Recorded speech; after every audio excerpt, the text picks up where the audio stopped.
Hello hello check hello. आप सभी committee से आग्रह है, सभी मंडप में पहुंचे, मूर्ति विसर्जन होने जा रहा है। हेलो रुके। आप सभी कमेटी से आग्रह है, आप सभी मंडप में पहुंचे, मूर्ति विसर्जन होने जा रहा है। गोली बंदूक पटाखा पटाखी लेके सब पहुंचे, क्योंकि अब की बार अपना गाड़ी सबसे आगे रहेगा। हाँ सही बोल रहे हैं। अपना जो है मूर्ति सबसे आगे रहेगा। सभी सबसे आगे मूर्ति को बाहर निकाला जाए, सभी कमेटी जुट जाए, मंडप में पहुंचे। जल्द से जल्द आइए। प्रेम से बोलो सरस्वती मैया की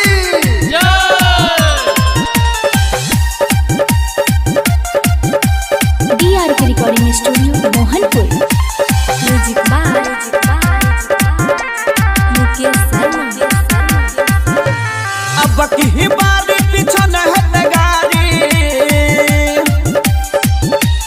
अब की बारी पीछे न हट गाड़ी, फोड़ दी है सबके कपार। हेलो ट्रैक्टर लेके मंडप में पहुंचिए जल्दी। होते भाषण में मार जे बोलते रे सार, होते भाषण में मार जे बोलते रे सार, होते भाषण में मार जे बोलते रे सार, होते भाषण में मार जे बोलते रे सार। अब की बारी पीछे न हट गाड़ी, अब की बारी पीछे न हट गाड़ी, पर दी है सबके कपार। होते भाषण में मार जे बोलते रे सार, होते भाषण में मार जे बोलते रे सार, होते भाषण में मार जे बोलते रे सार, होते भाषण में मार जे बोलते रे सार। ओए कोई नहीं बोलेगा, कोई नहीं बोलेगा। आप सभी मेला कमेटी से आग्रह है कि आप लोग कतार में चलिए, मार झगड़ा मत कीजिए। बोलिए सरस्वती माता की जय। हो छ विदाई सरस्वती माई, लगबे सब जयकारा रे, लगबे सब जयकारा रे। लग सुहावन बड़ी मन भावन, खूबे लगाबे नारा रे। कमेटी के नाम पर लागल रहते बैनर, कोई नहीं बोलता एकर मैनेजर। थोड़े पराका करे धमाका,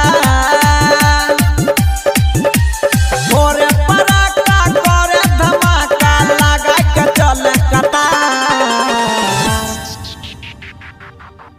होते भाषण में मार जे बोलते रे सार, होते भाषण में मार जे बोलते रे सार, होते भाषण में मार जे बोलते रे सार, होते भाषण में मार जे बोलते रे सार।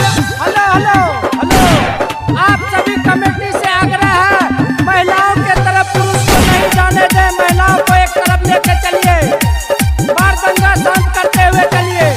डीजे पर बाजत रहत है खाली मैया जी के गाना रे, मैया जी के गाना रे। रूपेश रणधीर कृष्णा भैया कोई न करत माना रे। अपन अपन रखिए सब को लिपि जाई, खुशी से देवे माई के मूर्ति भसाई। कोई जहती करत रंगदारी, कोई जहती करत रंगदारी, नीरज कर दी है बेरा पार।